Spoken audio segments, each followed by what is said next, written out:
Oh. Yeah. Yo, shout out Nexus, man. One of the biggest supporters in the fucking building, bro. Appreciate you, bro. A 6.5 magnitude earthquake is shaking the foundations of the Bangai Islands. Wait, hold on. Why is it 93 million miles away?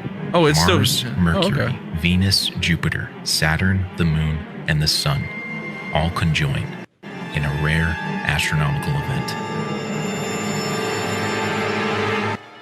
Back at the equator, it's early morning. A student presents an idea for his senior thesis. He says the internet has become too costly for the average person. Earth's Deadliest Virus. I love his you. Solution? I got this from somebody from my Discord. Logins of other individuals. Yeah, turn that shit down. Hijack their internet. There we go. Obviously, he wouldn't release the bug. He just wants to show he can do it before graduation. The dean's response? This is illegal, bro. You can't be doing this shit. The student writes the last line of code. He developed it to be geo-locked to Manila, a safety net. But last minute, out of sheer curiosity... Yo, this looks like some shit that you'd see on South Park, bro. He removes the geographic restriction. Shrouded in the universal message... Oh, virus videos? Yeah. The file looks to be from a secret admirer. Yo, bro, I wouldn't... Bro, if someone's making a program and they're using, Windows 2000 in this motherfucker, bro, I think they fuck it up, bro. Are they really that good? You know what I'm saying? Unless this was back then. Once opened, the full file extension reveals itself. Should I be here? This is a Visual Basic script. It uses an exploit in early computer systems. Oh, okay, so it was back then. Oh, simply by being opened. The top two files are sent to the Windows System folder, where they wait. The bottom one is sent to the Windows directory, where it creates its own key in the local machine registry. Yeah, this is a super old virus. Other programs to run as soon as the system boots. I thought it was something recent. The user even has a chance to log in. From there, it opens Internet and randomly picks from a series of 4 web pages. I don't know why that part. This was known as a Valentine's virus. Oh, I didn't. Explore and randomly pick. Yo, hold on. Doesn't this look like some shit that'd be in Digimon right here? Like this little thing right here? Once landed, it downloads winbugsfix.exe. Then it adds another registry key at the starting line. It gathers the system login, password, IP address, and remote access information. Hello, yes. Packages it up neatly and sends it to mailme@super.net.ph. Bro, that shit was so funny, though. Worm searches for files containing... that shit was so funny, bro. You said, yeah, this is illegal, bro. You can't be doing this shit. The fuck's wrong with y'all, bro? It's an injected image. I may or may not help with the fat lady virus that deletes the contents of the drive once installed in a program. Bro, I know that you probably part of this shit, bro. It overwrites them. With Gotta turn it down a little bit. It does the same for JPEGs and MP3s, rendering them completely unretrievable. Let me know if everything's good, like my voice and the worm audio. Enters Outlook, scans for emails, then sends itself using the originator's email address. Destruction is now spreading through a message of peace. Visual Basic scripting. You are watching Disrupt TV. What the fuck? From the Philippines to Hong Kong, the virus has infected several large corporations and banks. Not only deleting important files within the company, grabbing the email listings of all individuals in contact. From there, it jumps to Europe, where it wreaks particular damage to the email servers within the House of Good old days of Telnet as well. They're forced to shut down. Same with Parliament. With classified documents in danger of being wiped out, the U.S. Air Force has deployed a system called ASIM.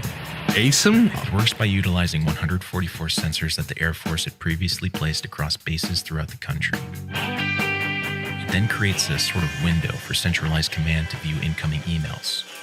When an email matches the description, command sends a TCP reset to that desktop, telling it to stop receiving emails for variable milliseconds. Enough time to terminate the warning. The private sector is not so lucky. Most companies are using Outlook, including AT&T. Oh, that's Ford. fucked. They are forced to take their email servers off. Bro, I didn't know this happened. What the fuck? The virus has now affected nearly 55 million computers. Along with the emails, a second spreader. By the way, most viruses nowadays are not very visually appealing, unlike the old days. Facts! Named mirc.ini. This scans the computer for an IRC client. If found, it automatically sends the exploit to all contacts that the victim may share on a server. No, I've never heard of this virus, bro. Like, I love you. I've never heard of this virus before. Of a love letter, though. It sends this message. Thinking it's a legit file. Please edit this script. Mic will corrupt. If mic will corrupt, Windows will affect and will not run correctly. Thanks. No. Tech-savvy users of IRC would recognize the name, the author of MIRC. It's only after running this. Welcome to Earth, Nick. Okay, dude. Nothing to do with it. Security analysts are scanning the virus, looking for clues as to the origin.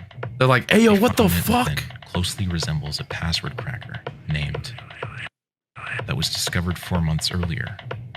They find within it signed name resumes, an entry that says, I'm thanking Byron the for resume. sharing. Hold on, my bad. Sorry about that. an entry that says, That was fast as fuck. I'm thanking Byron for sharing his computer and ideas book in time. in the resume portion is an extended list of first and last names, along with a group title. Yeah, facts, they do. This traces back to an after-school club at a computer college in the Philippines. An apartment is raided. Inside is a man, a woman, and an empty desk with a dusty outline of a Gateway Performance 1500. Bro, they trying to crack this The motherfucker. man, now identified as Romo Ramones, is the boyfriend of Irene de Guzman, who is the older sister of a student from the college. The student's name just so happens to be on the list.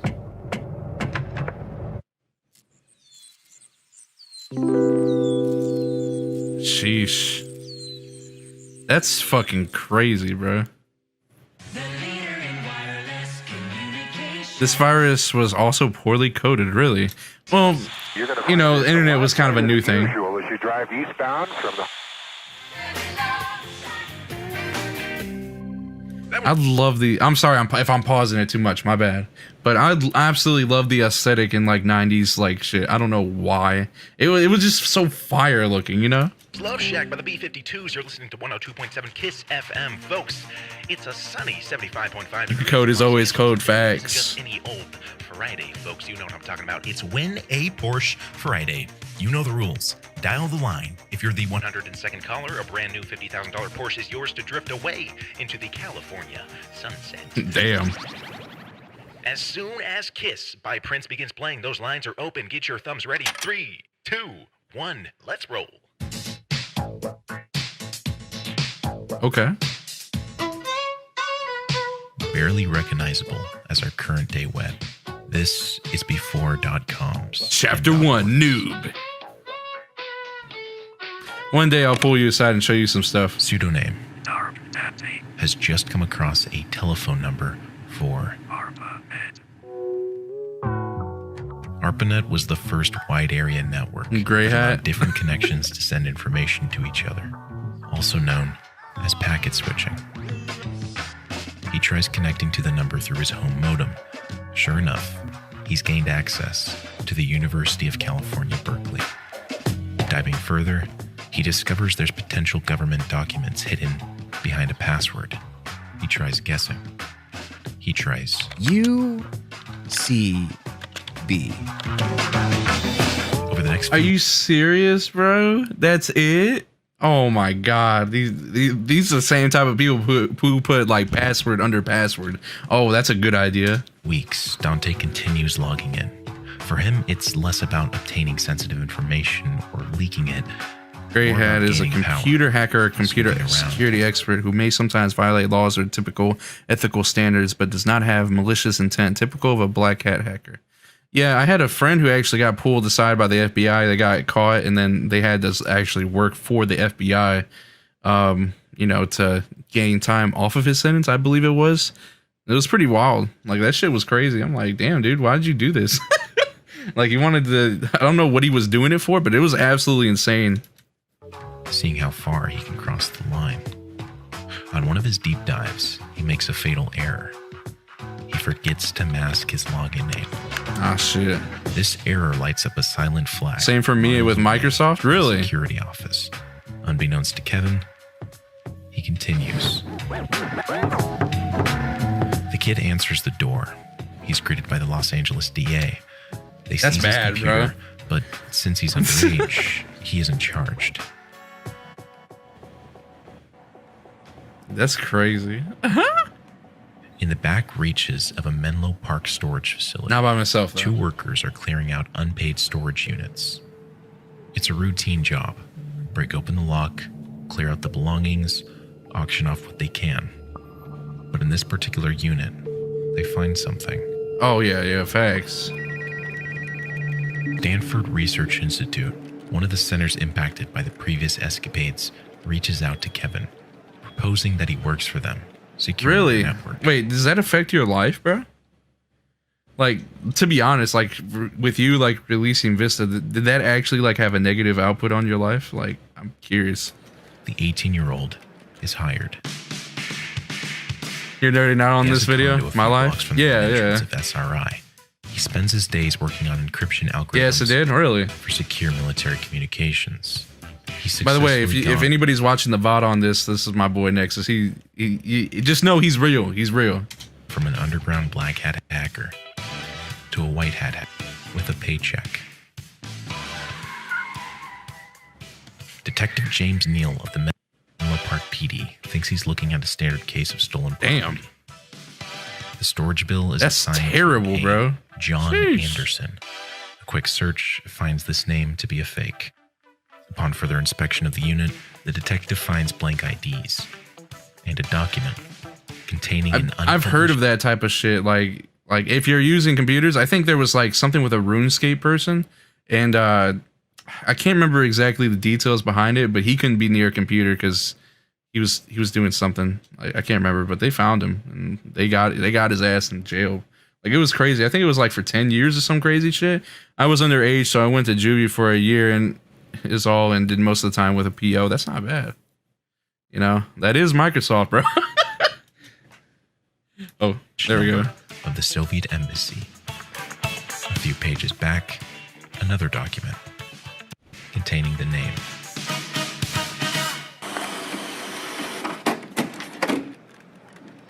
God, bro, this shit is wild. The National Bureau of Investigation. Oh. Lock, clear out the Wait. block. They find something. I think I fucked up. One of the- Okay, hold on, my bad. Yeah, there we go. My bad.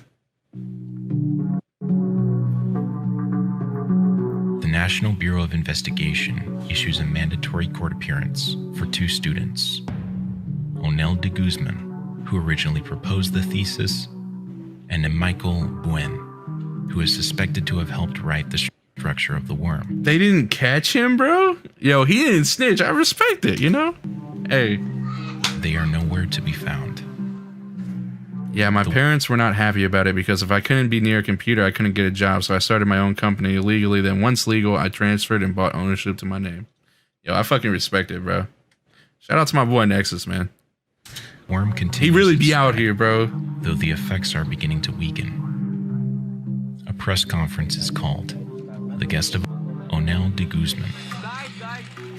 When asked if he's the one who unleashed the virus, Onel states, and when questioned if he feels anything about the damage caused, he looks down, mumbles nothing, then Bounce covers his back. ears. Hey, facts. Being the first large-scale computer crime out of the Philippines, the authorities have trouble charging Onel with anything. Over the subsequent months, Bro, that shit was so the Philippine funny. He Congress said- passed legislation dealing with computer-related crimes. But seeing as this was made official after Onel's stunt, he can't be charged. Ultimately, the case against him boils In fact, I down try to avoid it to as credit possible card. unless requested for good reason. Facts. Bro, I wouldn't even... Onel never admits to creating crimes. My only man. that he may have inadvertently released the program. All charges against him are dropped. In total, the estimated damages are said to exceed 7.8 billion US fiat. in wipe Billion? Holy shit. files and another 15 billion. for cleanup. Oh my god. Holy shit. 20 years later, he finally admits to creating the virus and releasing it. My man Said thought he he did was it. so fucking cool, bro. My man thought he was so fucking cool. But hey, I respect it, bro. Hey, you know, it's wild. Alone. Yes, as you can see, a lot of EBS files have been written. And nope, it's been overwritten. It will not boot. Sheesh. A cybersecurity specialist is deep in an organization's infrastructure. He's well equipped to face any situation that may arise, but he started at the fundamentals.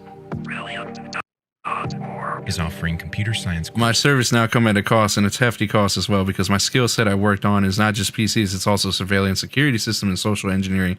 My niche is social engineering most of all. Facts, bro. Hey, bro. If I ever get hacked, bro, you have to get me. You have to, you have to help me out. at a fraction of the cost of traditional university rates. Whether you're looking to become a network engineer, cybersecurity specialist, or just want to learn valuable information, the Computer Science Foundations course will present computational thinking, ranging from everyday tasks to complex algorithms. Topics include decision trees that computers use to boil down the many into one, or computational problem solving that presents real-world problems in an easy-to-follow format. You can prepare yourself for a career path in computation via brilliant.org/disrupt for free. Or if you want to unlock all 60+ courses, the first 200 people that sign up will get a 7-day trial of premium plus 20% off the annual subscription. Wait, are we giving? Or is this an ad? Or am I confused? Brilliant.org/disrupt. We can turn it into content, but then I will do all of this under an alias. That sounds good.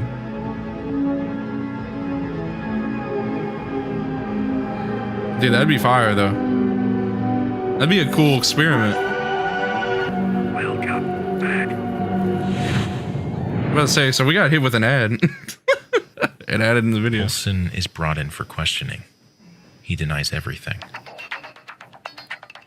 A few hours later, they accompany him to his condo. Inside, they find a room full of more equipment. One of these is a lineman's headset. This device can be connected wherever there are exposed telephone wires accessible. When connected to the handset is essentially indistinguishable from regular telephones, except it can intercept active calls, answer incoming calls, and make outgoing calls. Okay. Back then, you needed a license to operate it, something Kevin is lacking. Man, that motherfucking Kevin don't give a fuck, bro. Definition of social engineering. Social engineering is the art of manipulating people so they give up confidential information. Criminals use social engineering tactics because it's usually easier to exploit your natural inclination to trust than it is to discover ways to hack your software. True. They confiscate some of the equipment That's true. and start their investigation. Among the obtained documents and equipment, they find a series of pictures. A young, slender male crouching down and picking the lock of a Pacific Bell trailer. The Further fuck? pictures show the same subject inside the telephone trailer, posing with it.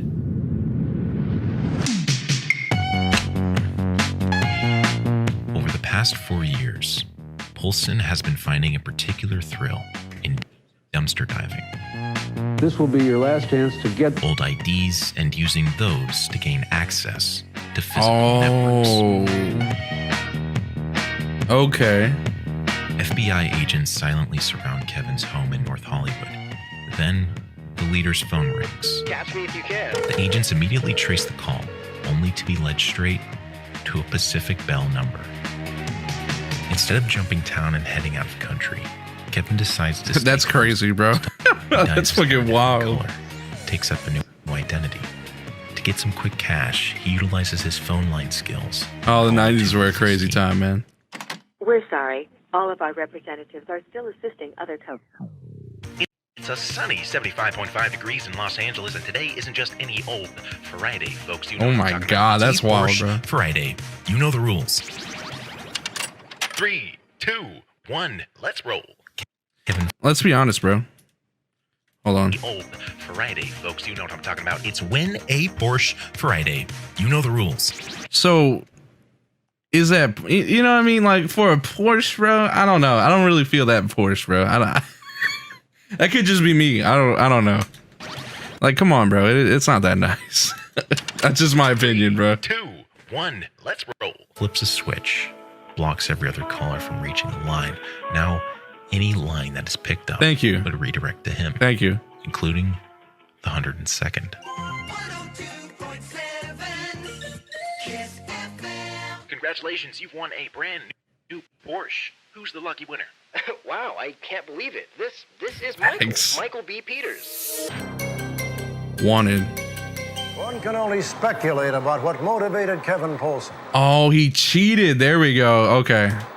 Those who knew him before he fled agree that he's a talented and bright young man, possibly a genius.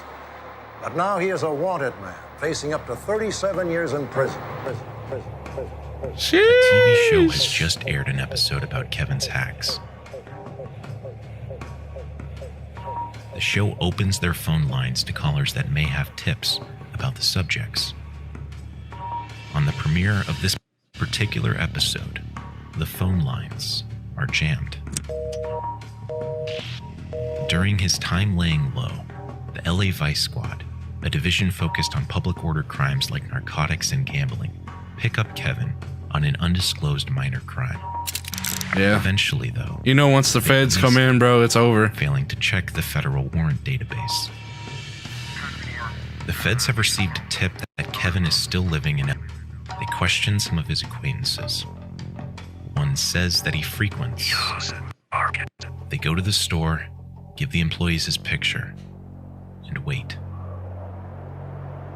Yeah, they, bro, once the feds come in, bro, you're done. Brian Bridges is working the night shift. He spots a familiar face. Kevin has dyed his hair a light blonde, but it isn't enough. No, the fuck? The store clerk dials the authorities, ensuring Kevin doesn't spot him. By the time they arrive, Kevin is gone. For the next 24 hours, the agent on duty, Terry, stakes out the parking lot. Kevin pulls up. Terry takes a position at the front door. Two clerks sneak Kevin and tackle him to the ground. Yeah, you done, During Kevin. motion, Terry runs in and handcuffs him. They bring him into the back room until transportation can arrive. As if on cue, Kevin begins complaining that his eyes are watering. He requests that he take his contact lenses out and get the glasses from a bag in his car. Terry agrees and retrieves the bag, but he checks it before handing it over. Sure enough, in the You glasses gotta have more case mods on YouTube, is a dude. universal handcuff key. I just approved all those comments, my bad. He calls his sister and mentions that the police, quote, Have my address. She recognizes the phrase and calls one of Kevin's hacker friends, who subsequently retrieves an incriminating computer from an undisclosed location. However, the police are a step ahead. Months earlier, they recruited a local hacker to infiltrate the local LA hacker circle. He rings the bell and the incriminating computer is intercepted. It takes nearly 9 months for them to decrypt it. Yeah, they knew they were gonna Nearly 2 decrypt that years shit, after his though. arrest, Poulsen is accused of 19 counts that include conspiracy, fraud in connection with access devices, interception of wire or electronic communications, and money laundering. He faces 100 years in prison and nearly $5 million in fines. This is considered one of the first large-scale cases against the newly defined crime of hacking. If successfully charged, they hope to send a clear message to the mid-90s hacking community. Eventually, Poulsen Oh, this was pleads guilty to mid-90s? several counts of computer fraud, mail fraud, wire fraud, and money laundering. He's ordered to pay $58K in fines and given a 51-month sentence. That's actually not that bad if you really think about it. That's not bad at all. Kevin is released on parole. By court order, he's barred from using computers. Yeah, it's probably for the best, man. For the first time in the 2000s, he flips the switch. He gains access.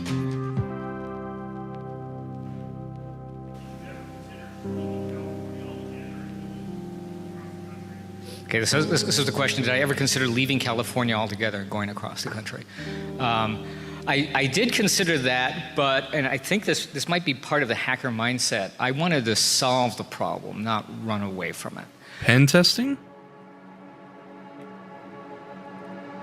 Since his release in the late 90s, Polson has kept clear of illegal hacking. Yeah, I'd probably do the same now, man. He now reports on technological true crimes. Ah, okay. Hey, so I was just thinking about how everyone in the world has their own conscience, their own lives, everything.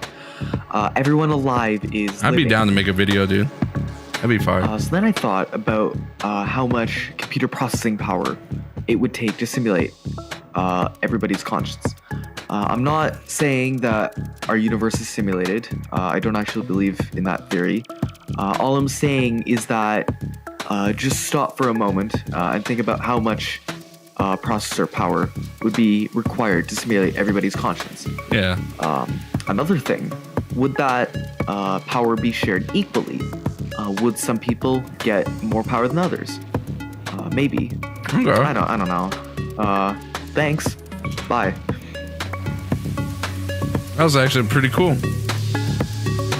I feel like time flew by with that one.